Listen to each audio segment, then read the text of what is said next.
firmas, hay que decirlo, ya le vamos a preguntar cuántas fueron en total, pero una porción muy importante, muy importante. Bienvenido a RCN y gracias por acompañarnos. Este ejercicio lo empezamos hace varios meses con los distintos candidatos y precandidatos a la presidencia. Nuestra intención es que los colombianos se vayan acercando a quiénes son los candidatos, cuáles son sus propuestas y puedan tomar una decisión a conciencia para que elijan bien conociendo a los distintos candidatos. Bienvenido. Buenos días, Yolanda, a toda la audiencia que nos escucha a esta hora de RCN Radio. Cordial saludo a Juan Manuel, a Jorge, a José Manuel, al profesor Restrepo y al Capi Romero. Bueno, una pregunta que le pido que ojalá sea muy breve, pero muy clara. Muchos colombianos no saben quién es Carlos Caicedo. ¿Quién es Carlos Caicedo? En su tierra lo conocen, usted fue alcalde de Santa Marta, pero en el resto del país de pronto no, la gente apenas lo empieza a conocer ahora en esta contienda. ¿Quién es Carlos Caicedo de manera breve? Bueno, Carlos Caicedo, de manera breve, es el que está ahorita en la consulta con Gustavo Petro, la que espero ganar. Y la espero ganar porque precisamente la historia de nuestra vida ha sido luchar contra imposibles. Y poco a poco los vamos logrando. Yo vengo de una tierra que se llama Aracataca, fui criado en Santa Marta, pues mi madre, mi familia es una familia humilde, como la mayoría de los colombianos. Ella trabajaba en casas de familia, yo llegué a vivir en barrios de invasión, estudié en el sistema público desde el preescolar hasta la universidad, llegué aquí a la Nacional, aquí estudié Derecho, fui líder estudiantil desde el Liceo Celedón en mi tierra adoptiva que es Santa Marta, y luego en la Nacional, en organizaciones estudiantiles juveniles. Estuve en el movimiento de la séptima papeleta, fui candidato a la constituyente, tomé la decisión, Yolanda, de regresar a mi tierra y trabajar allá. Trabajé en los temas de prevención y atención de desastre, una gran paradoja porque yo viví en barrios de invasión donde el río se metía y entendiendo ese drama, luego me tocó atender emergencias invernales tremendas, difíciles como en la Ciénaga Grande de Santa Marta. Por la capacidad resolutiva allí, llegué a la Universidad del Magdalena casi por sustracción de materia, porque pasaban rectores uno tras otro, no resolvían el problema. Duré 10 años en ese proceso de recuperación y transformación de la universidad, la que era la más inviable de las universidades públicas colombianas. Prácticamente hubo una misión, liquidarla. Y viniendo de la educación pública, pues lo que hicimos fue defenderla. Claro, cuando la universidad se hizo atractiva, aparecieron los parapolíticos, es decir, políticos ligados con paramilitares, quisieron meterle la mano. Como no se la entregamos, nos hicieron todo tipo de montaje, me sacaron por la puerta de atrás, me detuvieron, 5 años privado de la libertad, inocencia en tribunales en Bogotá. Llegué elegido por Movimiento Ciudadano a Santa Marta, goberné con los ciudadanos, no con las maquinarias, y empezamos un proceso de cambio y transformación de Santa Marta. También eso era un imposible, creían que no podíamos derrotar las maquinarias, intentaron sacarnos todas las veces que pudieron, continuaron nuestras ideas recogidas en el gobierno actual y Santa Marta logró grandes proyectos. Los Juegos Bolivarianos salieron adelante, nos metimos en la causa, la presidencia, recogimos más firmas que cualquiera, de manera que nuestra ¿Cuántas fueron? Fueron 885.959, si mal no estoy, firmas validadas por la Secretaría, de casi 2 millones de firmas que recogimos. De manera que fuimos... Eso lo puso en el segundo lugar, ¿no? De los que recogieron firmas válidas. Claro, Juan muy Manuel. Importante. Así es. Venga, doctor Carlos, usted arrancó su breve descripción contándonos que va a estar en esa consulta y efectivamente va a estar el próximo 11 de marzo. Le quiero preguntar por qué finalmente no lograron tener más candidatos en esa consulta y hoy solamente están Gustavo Petro y usted. ¿Qué fue lo que falló? ¿Fue una cuestión de egos? ¿Fue una cuestión de diferencias insalvables entre ustedes y, por ejemplo, Clara López, que al final termina por fuera de esa consulta? Yo creo que, Juan Manuel, a mí me gusta ser muy franco en las respuestas y yo no puedo dar una respuesta políticamente correcta porque yo creo que sí, realmente es la suma de todo lo que tú dijiste. Yo creo que aquí pesan mucho más los cálculos políticos, los egos, ¿no? Que finalmente el propósito y el espíritu unitario. Cada uno está viendo cómo puedo, obviamente, en el movimiento del ajedrez político, lograr una posición que me mejore sobre los otros. Pero si realmente el propósito era que se abra camino en Colombia una iniciativa de cambio sustancial, de transformación del conjunto de políticas públicas que han estado rigiendo la vida republicana en nuestro país, pues tendría que haberse dado un esfuerzo generoso, unitario. Hicimos una comunicación por ahí el 20 de diciembre. Yo que, si se quiere, soy el David de esta campaña. La gente dice, no lo conoce ni en su familia, ¿verdad? Y poco a poco... Pero es a nivel nacional, en Santa Marta, obviamente, pero a nivel nacional... Evidentemente a Petro y a Clara y a ninguno de ellos los conocían hace unos años, ¿cierto? Pero nosotros, pues, hicimos un trabajo, Yolanda, y dijimos, pues lo ponemos al servicio de este proceso unitario, ¿ya? Y se conforma una gran coalición y vamos a trabajar por ella. Entonces invitamos a Sergio Fajardo, claro, él dijo el 20 de diciembre, no, yo no voy a esa. Inclusive estuvo dando vueltas que yo pudiera estar en aquella coalición porque tengo también amigos muy cercanos en el partido Alianza Verde. El doctor de la Calle hasta hace pocos días dijo, finalmente yo no voy, considero que es inconveniente. Yo a él lo respeto mucho, lo que no entendí fue el concepto de inconveniencia de esta consulta, pues en medio de un proceso electoral, que creo que es muy conveniente, versus aquella que fue afuera del proceso electoral. Y por último, pues Clara López, que estaba lista también para la consulta, se había anunciado, y al final, pocas horas antes, dijo que no, de manera que Gustavo Petro me notificó a mí, me dijo, hombre, se cae la consulta. Y yo le dije, mire, yo empeñé mi palabra y voy a presentarme a las 7 de la mañana en la registraduría. De suerte que si llegan, pues iremos a hacer consulta, y si no, pues nos iremos solos, pero que quede claro que tenemos la disposición. Y finalmente Petro dijo, bueno, hagamos una consulta entre los dos. Y la van a hacer. Y la vamos a hacer.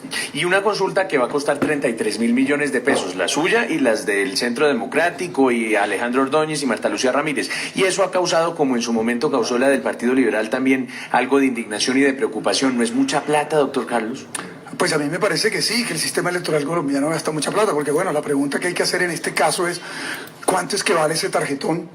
Sí, en el caso nuestro, asumamos que es la mitad, 16.000 millones de pesos, pero ¿cómo puede ser que la impresión de un tarjetón, ¿no? Que es decir, es un pedazo de cartón, que creo que no lleva ni código de barras, cueste tanto? Eso habría que preguntar cuál es la estructura de costos de esas impresiones.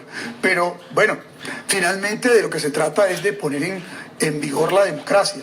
Y aquí hay unas propuestas alternativas que decidimos medirlas antes, pues yo hubiese deseado, la verdad, sinceramente, que todos estuviésemos juntos. El hecho de que yo no vaya a la primera vuelta y reciba los anticipos, pues también genera una economía, porque obviamente si los candidatos van a la primera vuelta pedirán unos anticipos. En este caso no hay anticipo, nos toca buscar distintas maneras de financiar con créditos y demás, pero bueno, yo creo que es la oportunidad que la gente también escuche una propuesta que, aunque tiene similitudes con la de Gustavo Petro, también tiene profundas diferencias. Es decir, no somos iguales. Si fuéramos iguales, yo hubiera adherido a Petro. Le vamos a hacer una serie de preguntas. Estamos con el candidato Carlos Caicedo, que se va a medir en la consulta interpartidista frente a Gustavo Petro el 11 de marzo. Y le vamos a hacer una serie de preguntas sobre temas que están sobre la mesa, algunos de coyuntura, otros un poco de mediano y largo aliento, porque quienes aspiran a llegar a la presidencia, por supuesto, que tienen que saber de todos los temas. Uno de la coyuntura del día de hoy. Jorge Espinosa. Sí, exalcalde, es que hay una situación delicada con muchos venezolanos que están llegando masivamente a Colombia. ¿Qué hay que hacer con ellos de manera muy concreta? Hay que darles la ciudadanía, hay que legalizarlos, hay que devolverlos a Venezuela. ¿Qué hay que hacer con esa cantidad de venezolanos que están entrando por esa frontera? Colombia tiene suscrito con el sistema de Naciones Unidas y con la Organización Mundial de Migraciones unos tratados, unos acuerdos, y tiene que allanarse a ellos. Pues finalmente si este país fueron millones de colombianos que llegaron a Venezuela, eso hay que entenderlo. Bueno, te quiero contar una cosa, mi madre fue a trabajar en casas de familia en Venezuela, como millones de colombianos que fueron a trabajar a Venezuela como agricultores, en oficios varios. Pues yo lo que creo, y porque entre otras cosas a Santa Marta llegó mucho venezolano en el periodo de mi gobierno y aún ha continuado, pues el gobierno nacional tiene que tener una política pública para este proceso. Esto no se pueden dejar a las alcaldías y gobernaciones solas, ¿cierto? Evidentemente hay un tema humanitario en la mitad y es el tema de salud, y luego hay que resolver los temas jurídicos relacionados con ciudadanía. Evidentemente aquí no hay, como se podría decir, cama para tanta gente en materia de empleo, pero el país tiene que hacer un esfuerzo porque hacemos parte de la comunidad de naciones, somos naciones hermanas. Ya vivimos este drama. Colombia, expulsó por cuenta de la violencia y el desempleo al vecino país millones. Yo diría que los 550.000 venezolanos que han llegado, la mayoría de ellos ilegales, pues tendrían que tener un plan de recepción por parte del gobierno colombiano, articulado con las entidades territoriales, no dejarle el problema y embarcar a las administraciones municipales. Perdón que lo interrumpa, se lo preciso. Hay quienes dicen hay que darle estatus de refugiado a los venezolanos. ¿Usted sería partidario de ese estatus de refugiado? ¿Deportarlos en caso de que no tengan clara su situación migratoria, como lo que está pasando hoy en Cúcuta? Hoy están saliendo de uno de los refugios, ¿no?, de Cúcuta, en donde se produjo, pues, de verdad un problema de marca mayor. Están saliendo y están verificando cuál es su situación. Si no están legalmente en Colombia, que los deporten. ¿Partidario de deportación? ¿Partidario del estatus de refugiado? Yo soy partidario principalmente del estatus de refugiado, para que obviamente aquellos que quieran asumir también los requerimientos legales que el país hace. Los que, por supuesto, no se someten a los mismos tendrían que ser deportados, porque pueden ser personas que no vengan aquí a buscar oportunidades laborales ilícitas, sino que vengan en otro tipo de plan. Entonces, yo creo que aplicar nuestras normas, pero entender que hay una situación humanitaria en el vecino país y que hay que atender más allá de la posición política que tengamos frente al gobierno venezolano. Hablamos con Carlos Caicedo, candidato a la presidencia. Se va a medir en las elecciones de marzo frente a Gustavo Petro en la consulta interpartidista. Pregunta económica, profesor Restrepo. ¿Reduciría usted los impuestos, doctor Caicedo? Y si así lo propone, como lo han propuesto muchos otros candidatos, ¿qué impuestos reduciría? Yo básicamente creo que el impuesto al consumo es regresivo, por tanto no aumentaría más el IVA. Creo que hay que básicamente entrar en un plan de congelarlo, de no ampliarlo a otros bienes y servicios, y pensar en un plan de reducción gradual del mismo, porque obviamente hay que estimular el consumo. En segundo lugar, creo que para los emprendedores, básicamente, hay que colocar menos requisitos y menos impuestos, pero realmente soy partidario de la tributación progresiva. Por tanto, a los grandes capitales sí los gravaría para que paguen porcentajes similares de los que pagan en Nueva Zelanda, Australia, Europa o Norteamérica.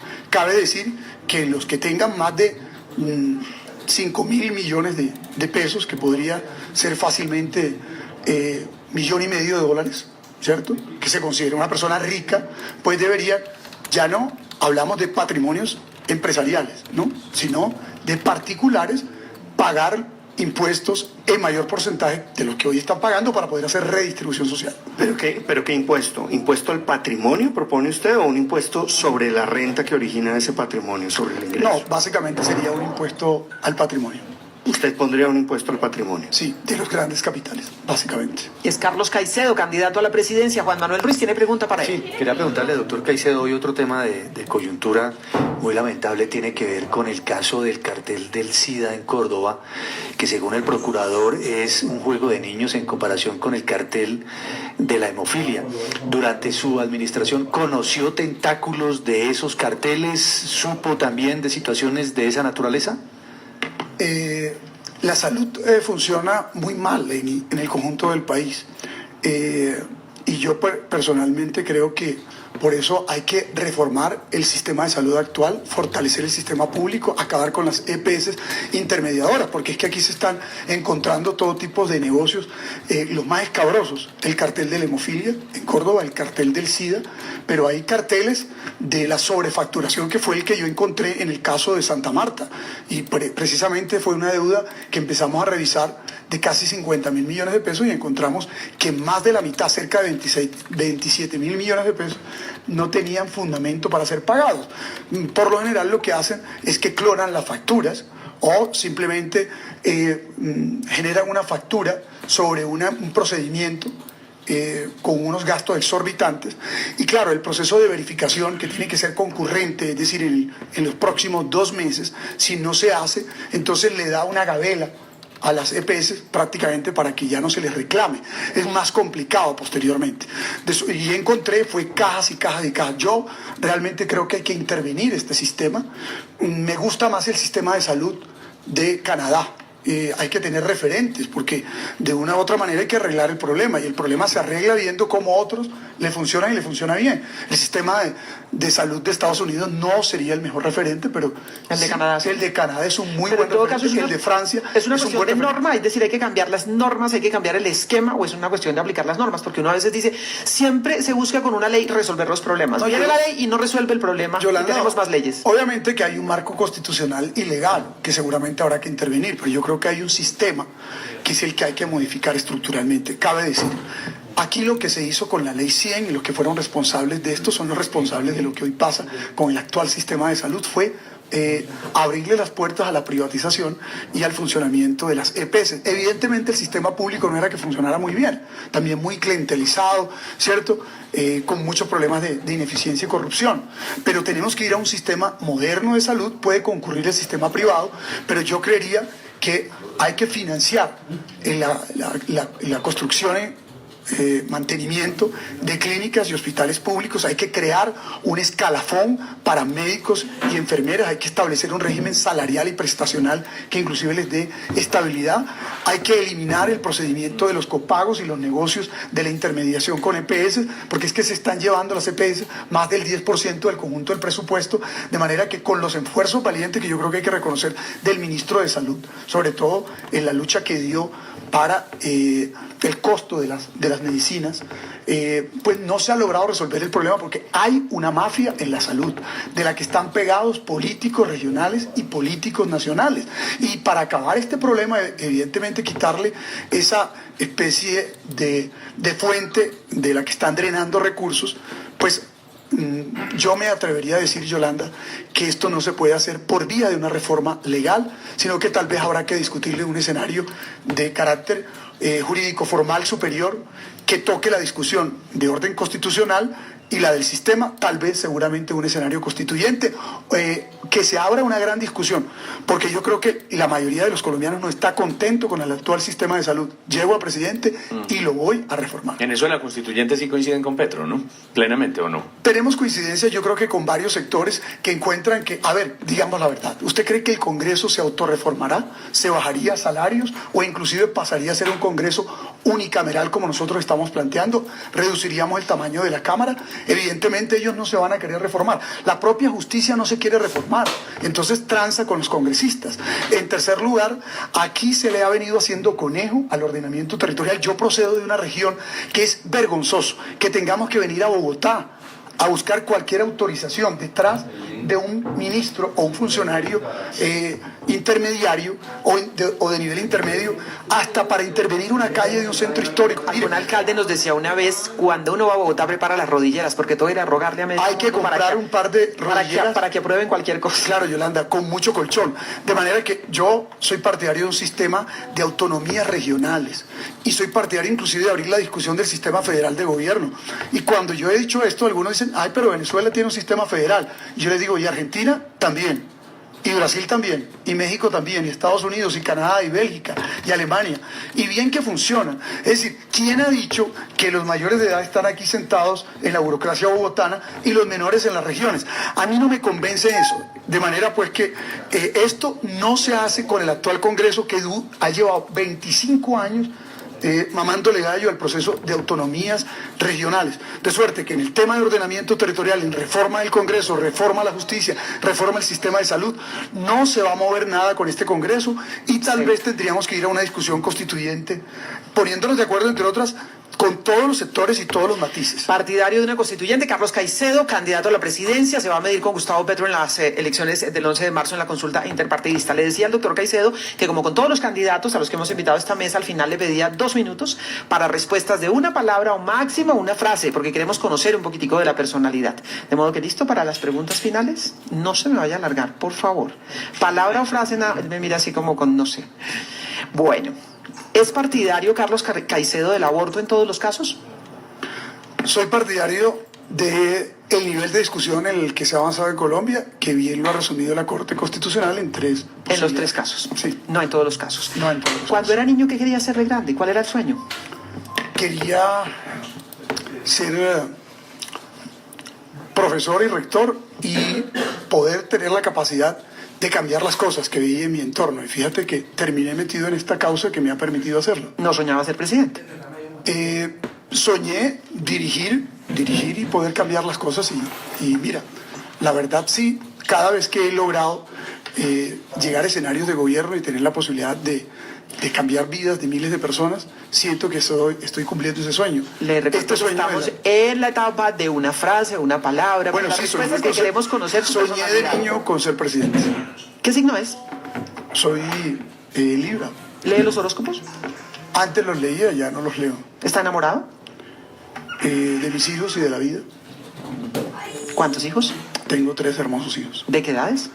Tengo a Juan Eduardo, que tiene 8 años, Carlos Andrés, que tiene 14 años, y Sofía, mi hermosa Sofía, que tiene 17 años. ¿A qué edad fue su primer amor? Mi primer amor por ahí fue como a los tal vez 18 años. Tarde. Sí, pues fue un gran amor que tuve en la universidad. ¿Sí? ¿Cuál es su comida favorita? Y la comida favorita mía es la comida típica costeña. Una. Me gusta mucho el sancocho, sí, lo disfruto mucho. Y me gustan mucho los pescados, ¿no?